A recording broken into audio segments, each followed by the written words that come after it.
사도행전 4장 22절은 193쪽 가량이 있습니다. 193쪽 가량이 있습니다. 여기 오늘 봉독은 22절부터 31절까지 교독으로 봉독하겠습니다. 제가 먼저 읽겠습니다. 이 표적으로 병 나은 사람은 40여 세나 되었더라.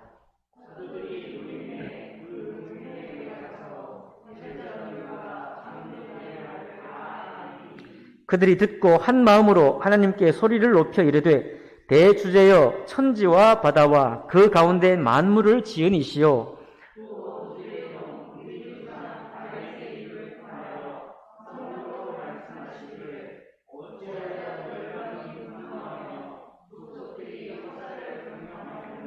세상의 군왕들이 나서며 관리들이 함께 모여 주와 그의 그리스도를 대적하도다 하신 이로소이다.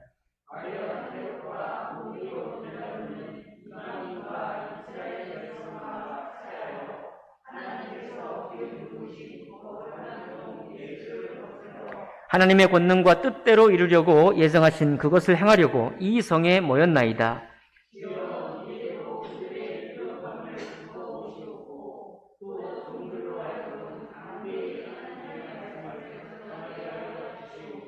손을 내밀어 병을 낫게 하시옵고 표적과 기사가 거룩한 종 예수의 이름으로 이루어지게 하옵소서 하더라.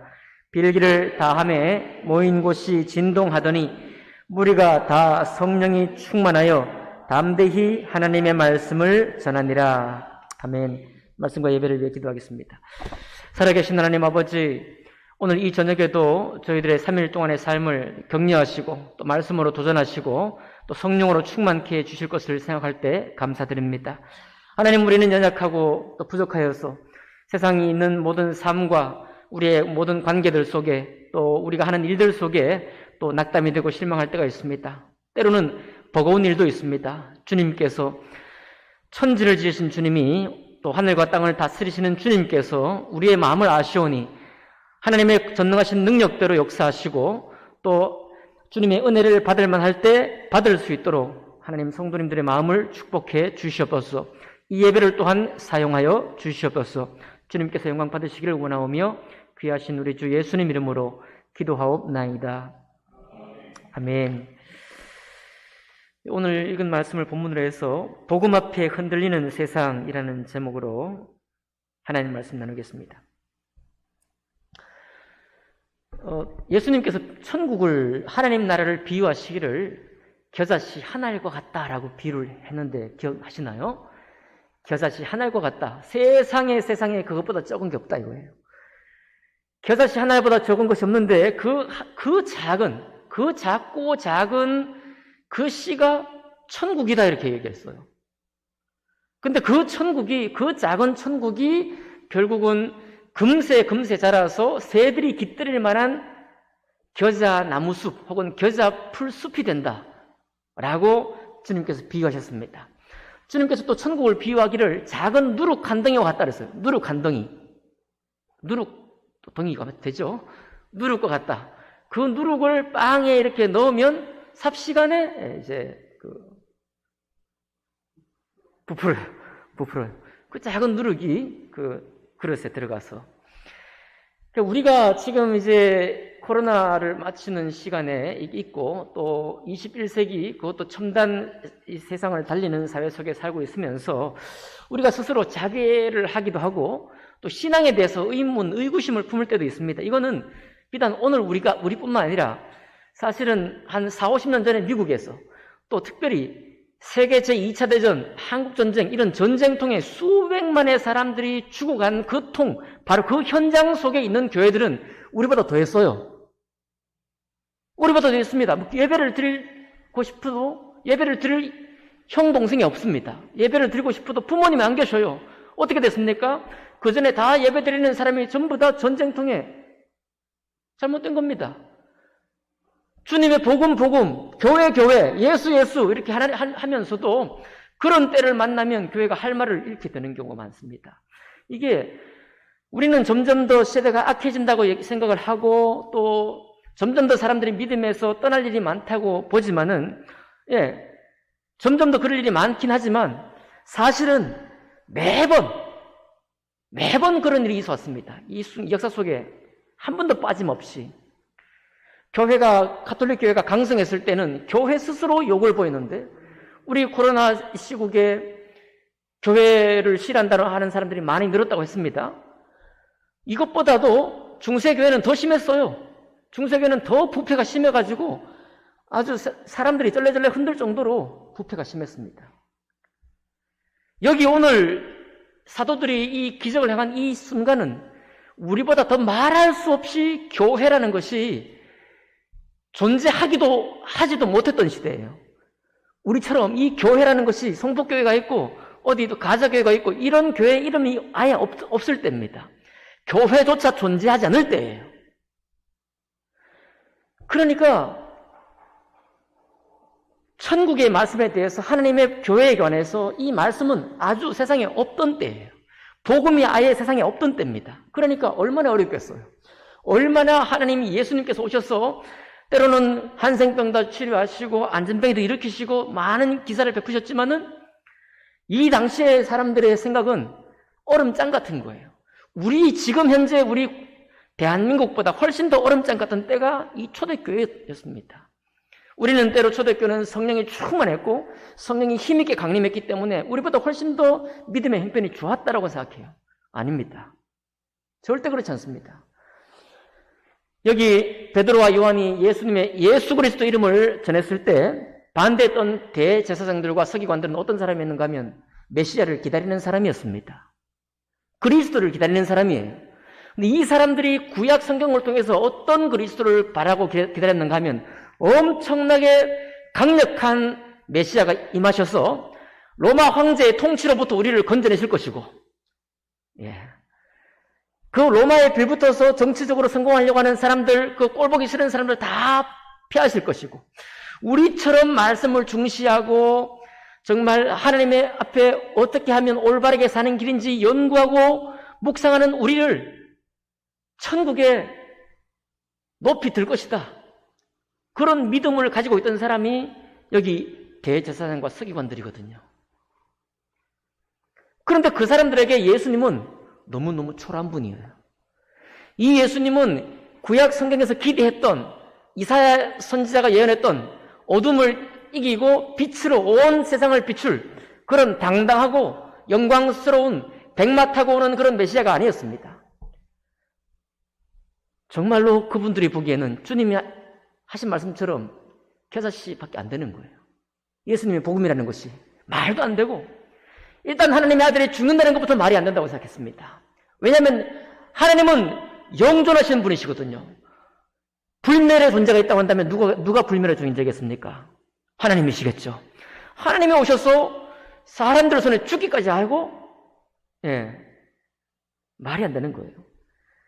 그러니까 예수님의 복음이 그저 이해가 안 되는 것이 아니라 자기들의 신앙, 구약 성도들이 종말에 임할 하나님의 그리스도 메시아를 꿈꾸고 있던 그런 메시아가 아니었기 때문에 저들은 신념을 가지고 예수님을 박해한 겁니다. 신념을 가지고, 믿음을 가지고, 자기들의 믿음을 가지고 예수님을 배척한 거예요.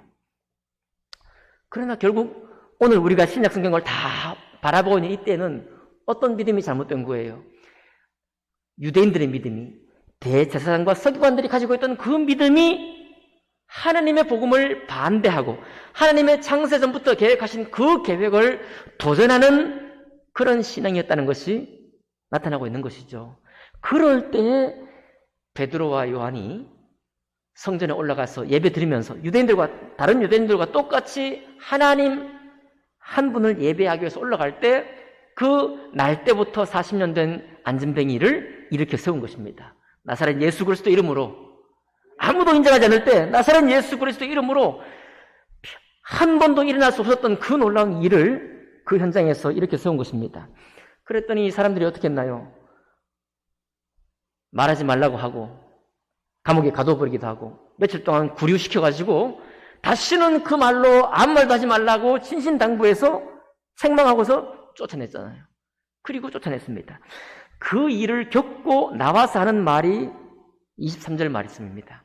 사도들이 노임에 그 동료에게 가서 제사장들과 장로들의 말을 다 알리니 그랬습니다. 우리가 예수님 복음을 전했더니 저 사람들이, 하나님을 섬긴다고 하는 제사장들이, 하나님을 신실하게 믿고 있다고 하는 장로들이 하는 말이 우리 보고 예수 이름을 입 밖에도 내지 말라고 하더라. 그런 얘기를, 사역을 보고한 거예요. 사역 보고를 했습니다. 그거를 얘기하니까 그 이야기를 듣고 있던 믿음의 사람들이 한 마음으로 하나님께 소리를 높여 기도합니다. 한번 보세요. 대주제여 천지와 바다와 그 가운데 만물을 지은 이시오, 또 주의 종 우리 조상 다윗의 입을 통하여 성령으로 말씀하시기를 어찌하여 열방이 분노하며 족속들이 허사를 경영하는고 세상의 군왕들이 나서며 관리들이 함께 모여 주와 그의 그리스도를 대적하도다 하시니로소이다. 이게 지금 무슨 말씀인가 하면 시편 2편의 고백이거든요. 시편 2편 1절, 2절, 3절에 있는 말씀을 이 사람들이 하는 겁니다. 왜 그걸 가져올까요? 세상의 많은 왕들이, 열방이 분노하고 족속들이 하나님을 반대하는 일을 한다. 그렇게 다윗이 시편 2편에 고백했거든요. 그거는 다윗 살아있을 때도 그랬습니다. 다윗이 죽고 난 후 히스기야 왕이 올랐을 때도 마찬가지예요. 요시야 왕이 종교개혁을 했을 때도 마찬가지입니다. 예수님이 이 땅에 오셨을 때도 마찬가지예요. 특별히 친히 예수님이 이 땅에 오셨을 그때에도 세상은 열방들이 하나님이 하신 일, 예수님이 하신 일을 비방하고 헐뜯고 분노하는 거예요. 마치 여기 오늘 대제사장들과 장로들 하는 것처럼 말입니다. 왜 너희들이 그런 말로 떠들으냐 하고, 떠들지 말라 라고 하는 것이 이 믿음의 사람들이 생각할 때는 그동안 읽어왔던 말씀대로, 시편 말씀대로, 이게 다윗 시대만 고백이 아니라 바로 지금 우리에게 저 대제사장하고 장로들이 이 말씀의 간증이구나, 이 말씀의 응답이구나, 이 말씀대로 저들이 저렇게 반대하는구나 하고 적용한 겁니다. 여러분, 우리가 살아가면서 어려움을 겪습니다. 많은 어려움을 겪고요. 근데 성도들이 어려움을 겪다가 정말 답답할 때는 언제냐면, 왜 이 문제가 왔는지 모를 뿐만 아니라 왜 이 문제를 통해서 어떤 말씀을 하길 원하는지를 내가 모를 때예요. 이 문제로 주님께서 나에게 무슨 말을 하실지 그걸 모를 때입니다. 그런데요, 이 기도하고 있는 이 사람은 지금 베드로하고 요한이 아닙니다. 베드로와 요한이 한 말을 들은 믿음의 무리들이에요. 그 믿음의 무리들이, 도대체 저 사람들이 예수님을 반대하면 우리가 어떻게 해야 되지? 이렇게 두려워하고 벌벌 떨어야 될 것 같은데, 이 사람들이 그동안 읽었던 말씀에 이 일은 답이 나온 거예요. 이 일은 왜 있는 일이냐? 이 일은 바로 시편 2편에서 다윗이 성령의 감동으로 고백했던 것처럼 열방이 분노하고 세상 모든 왕들이 예수 그리스도를 핍박하고 거절하는 바로 그 말씀이 나타난 것이구나, 이렇게 확증을 한 거예요. 그러니까 이유를 알지 못하고 뜻을 알지 못할 때는 두려운 마음이 있고 마음에 걱정이 많은데요, 하나님 말씀 안에 해답이 오면, 하나님 말씀이 우리를 격려하시고 그 말씀이 내가 지금 겪고 있는 어려움 가운데 어떤 해답을 주게 되면 성도는 해방됩니다. 문제는 해결되지 않아도. 그렇죠? 여기 지금 제사장과 장로들이 오늘 한 번만 예수님을 반대하겠습니까? 그러지 않죠? 계속 반대, 계속. 이 사람들이 예수님을 믿고 복음을 받아들이기 전까지는 아마 도시락 싸들고 다니면서 반대하고 말리고 책망하고 꾸짖고 감옥에 가두고, 사도 바울을 40에 하나 가만 내를 때렸잖아요. 끝까지 달려들 겁니다. 문제는 해결되지 않고 점점 더 심해질 수 있습니다. 점점 더 심해질 수 있어요. 그런데 성도의 기쁨이 뭐냐? 성도는 문제가 해결되는 것도 중요한데요, 문제가 해결되지 않아도 이 문제가 왜 왔는가 답을 알면 마음에 시원함이 있습니다. 그 시원한 마음으로 우리가 무엇을 할 수 있는가 하면 하나님의 복음을 위해 일할 수 있어요. 문제와 어려움이 나를 싸매고 있는 한은 우리는 선한 일을 위해 열심을 낼 수 있는 여유가 없습니다. 하나님의 일을 위해서 뭔가 도전할 수 있는 마음이 없어요. 이미 마음이 깨어져 버렸기 때문에요. 그런데 우리의 마음을 깨뜨리는 그것이, 문제가 사실은 우리 마음을 흔들어 버렸잖아요. 우리 마음을 흔들어가지고 그냥 평안에 머물지도 못하고 하나님 나에게 말씀해 주십시오라고 빈 마음을 갖지도 못하고 문제가 꽉 들어차가지고 아무것도 안 들려요. 목사님 말씀도 싫을 거예요. 그러나 오늘 이 사람들의 믿음을 우리가 한번 본받아 봅시다. 여러분과 저를 괴롭게 하는 문제예요. 문제는 우리 주님의 작정하신 손에 달려있고 언젠가는 끝나겠지만 여러분과 저의 기대와는 다를 수 있습니다. 그런데 이 사람 정말 이분들 지혜롭지 않습니까? 말씀 속에서 이 일이 이 말씀의 성취구나, 이 말씀의 결과구나 라는 것을 기억할 수 있었습니다. 여러분 혹시 그런 분 계시다면 하나님 말씀 속에서 해답을 찾아보시기를 바랍니다. 이게 성도에게 있는 기쁨입니다. 성도에게 있는 기쁨이에요. 하나님의 사람들이 받을 수 있는 큰 고백입니다. 찬양의 고백일 수 있는 거예요.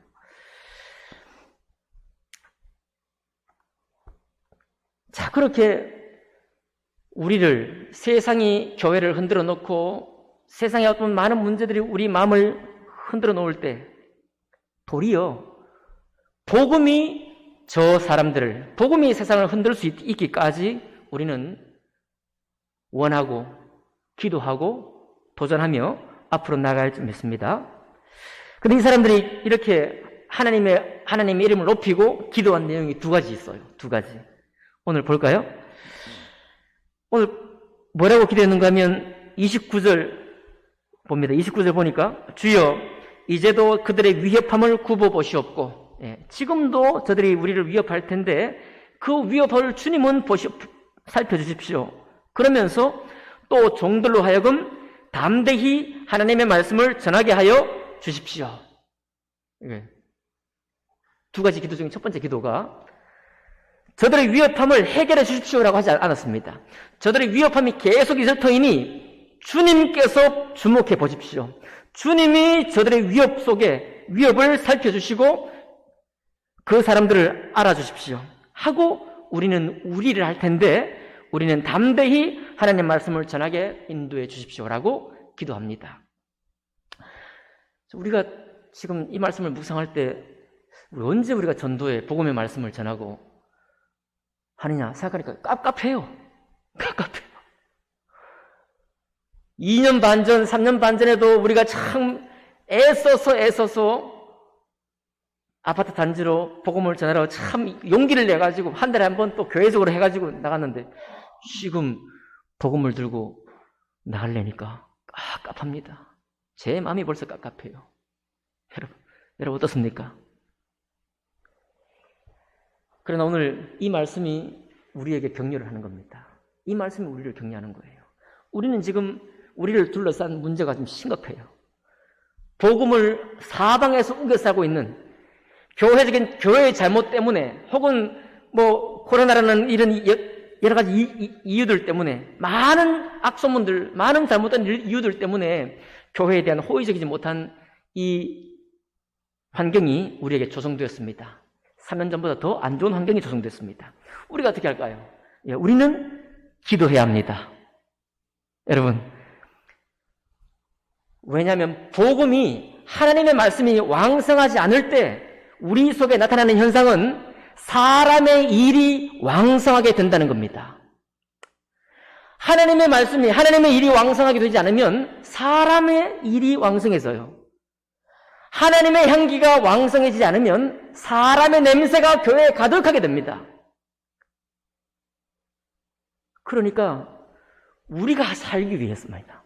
우리가 살기 위해 혹은 우리의 믿음이 정말 산뜻하고 믿음 안에 정말 격려가 되고 우리가 공부 시간에도 간증을 들으면 우리 마음에 기쁨이 있잖아요. 그렇죠? 간증이 뭡니까? 하나님이 내 삶 속에 하신 일입니다. 간증이 뭐예요? 교회에 하나님이 은혜로 하신 일, 이런 것들을 나누는 것이 간증 아니겠습니까? 하나님이 이렇게 하셨다. 천지와 바다와 그 가운데 만물을 지으신 분이 하나님이신데 그 하나님이 노실 일이 없다. 주무실 일도 없고 쉬실 일도 없다. 지금도 내가 알되 모르게 교회를 위해 우리 자신을 위해 일하실 텐데 그 일이 무엇이냐를 우리는 관심을 가지고 살아가는 것입니다.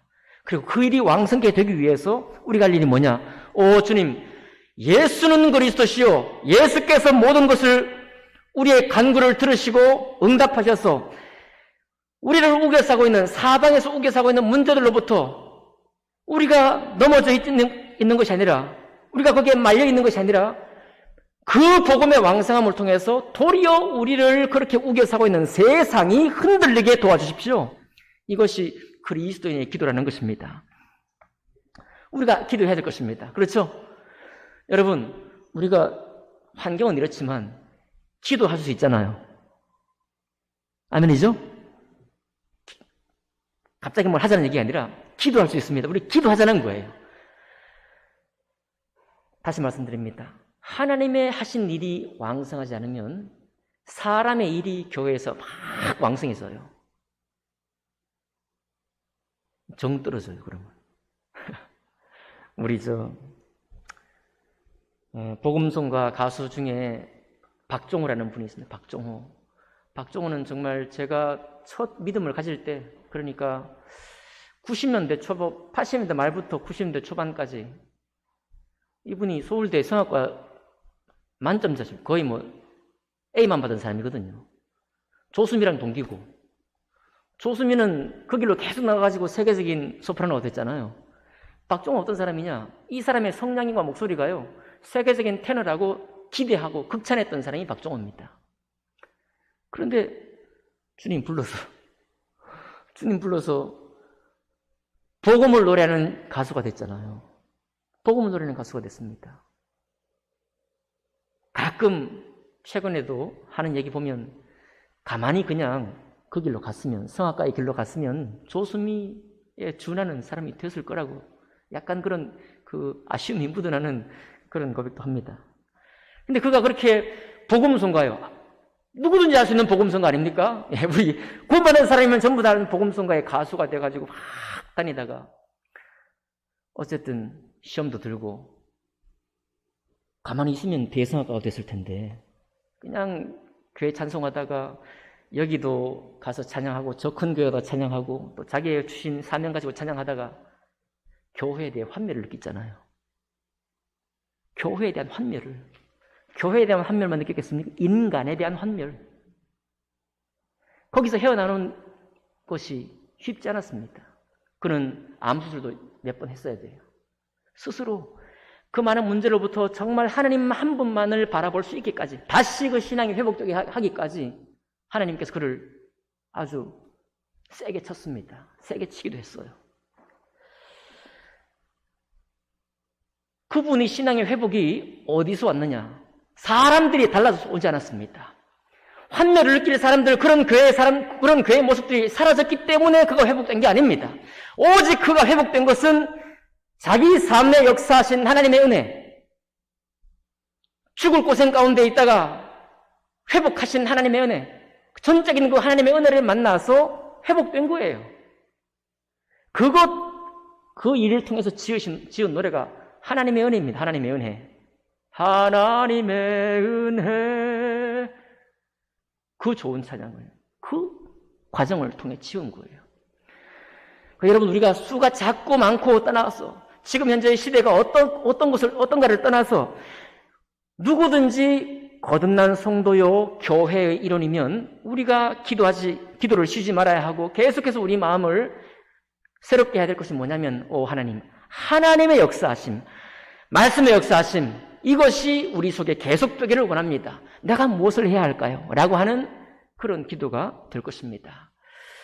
이들도 그렇게 하고 있잖아요. 지금 위협이 있고, 베드로와 요한뿐만 아니라 자기들도 나가서 예수님 복음 전할 때 핍박이 있을 것이 예상이 되지만, 그러나 하나님, 우리가 그 핍박을 염두에 두었을 때 마음이 오그라듭니다. 담대함이 생기지 않아요.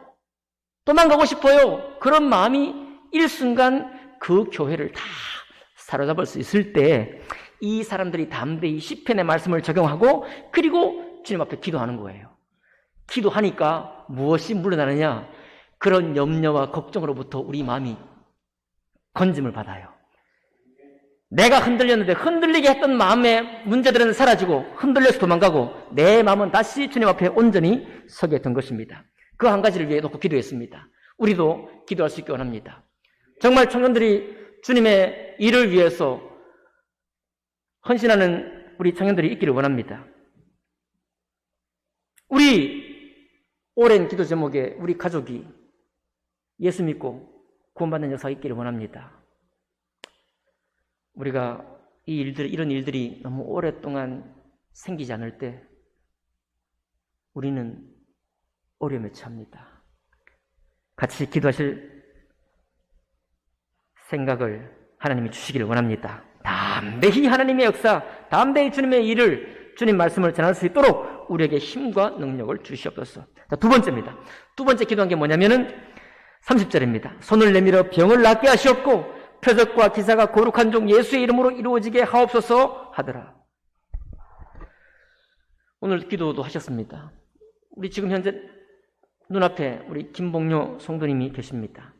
우리 이미진 자매님이 지난 주일을 마치고 병원에서 김봉료 성도의 모습을 찍은 동영상을 보내왔습니다. 그 손주딸 주환이가 막 할머니 부르면서 눈을 마주치려고 계속 하는데 우리 성도님 눈을 마주칠 수 있는 그런 것이 없었습니다. 아직.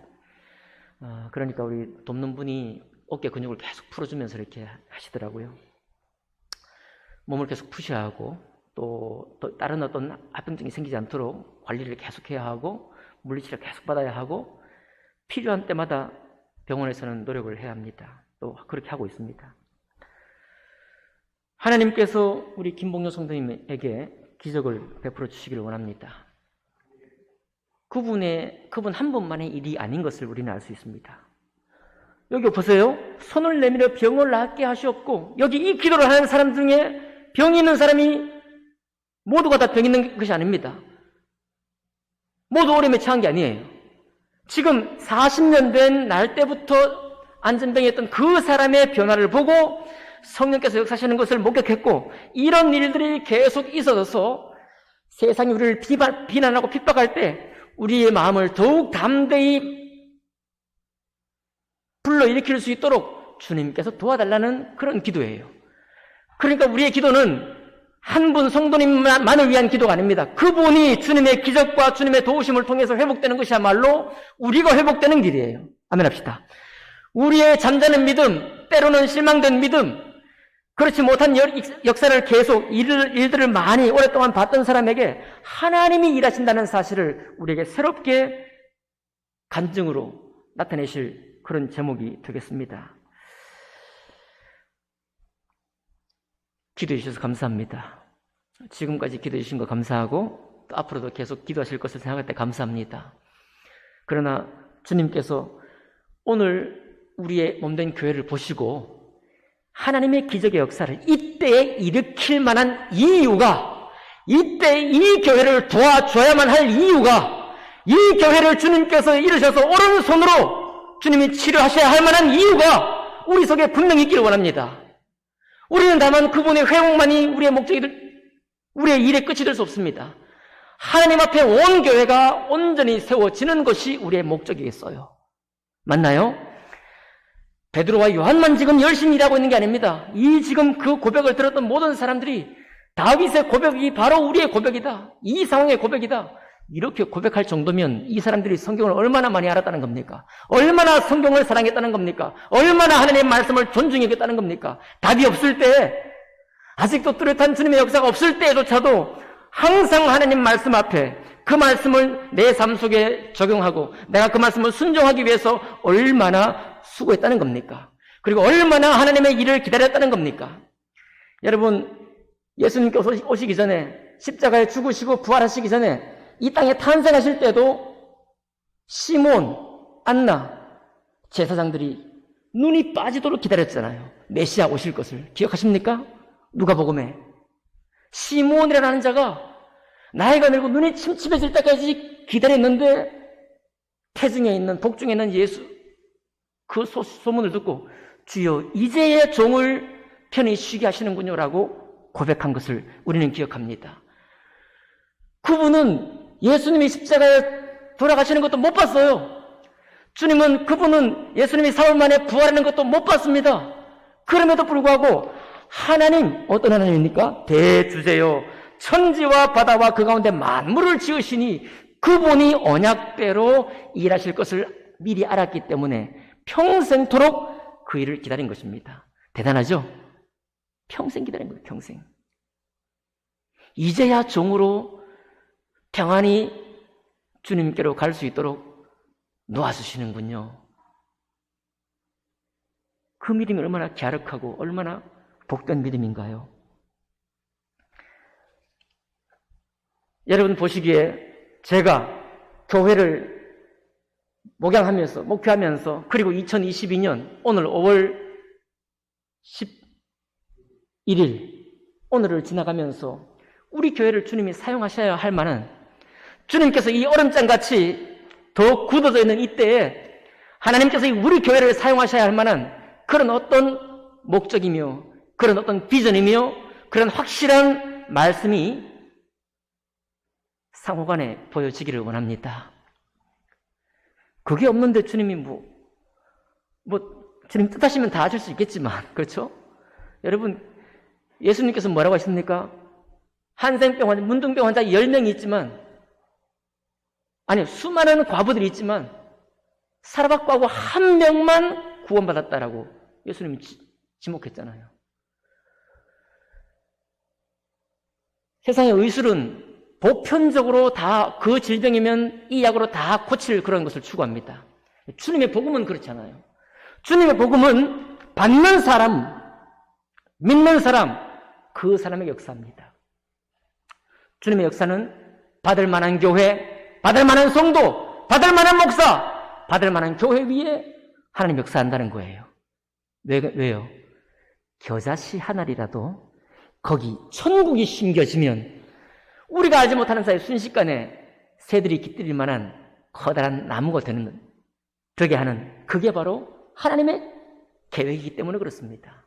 문제는 누가 주님의 그 역사하심을 받을 만한 준비가 되었느냐 이거예요. 주님의 일하심을 경험할 만한 준비가 되었느냐, 그 마음을 품고 있느냐, 거기에 달려있다고 봅니다. 손을 내밀어 병을 낫게 하시옵고 표적과 기사가 거룩한 종 예수의 이름으로 이루어지게 하옵소서. 예, 여러분, 우리는 크고 작은 기도를 주님이 들어주셨습니다. 아멘이죠? 우리가 다 그랬잖아요. 다 경험했습니다. 병에 대해서도 마찬가지입니다. 네, 우리가 다 크고 작은 기도의 제목에 응답을 받았습니다. 이 응답은 차가운 복음에 대해서 냉정한 세상을 흔들 만한 은혜의 역사를 말하고 있어요. 여기 우리 잠들어 있는 우리의 영혼과 정신을 깨뜨릴 만한 그런 응답을 주님께 간구하고 있는 것입니다. 바로 지금 우리가 그런 간구를 해야 한다고 믿습니다.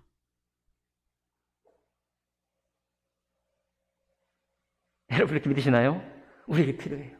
제가 보니까 저에게도 필요하고 우리에게도 필요하고 여러분들께도 필요합니다.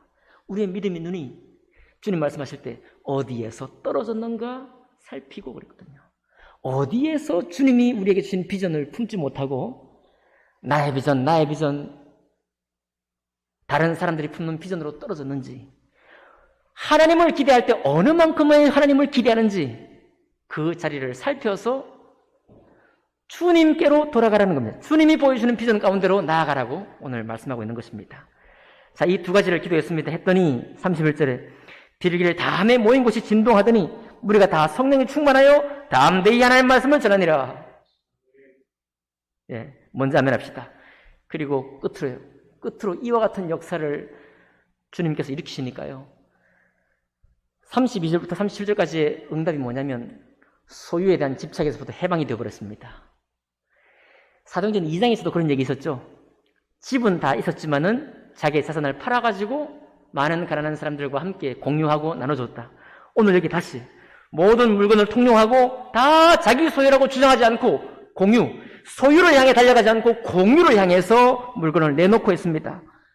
34절 보니까 그 중에 가난한 사람이 없으니 이는 밭과 집 있는 자는 팔아 그 판 것의 값을 가져다가 사도들의 밭 앞에 두매 그들이 각 사람의 필요를 따라 나누어 줍니다. 우리는 이 이야기를 거꾸로 읽어야 되겠습니다. 아니 이걸 팔라고? 이걸 꺼내놓으라고?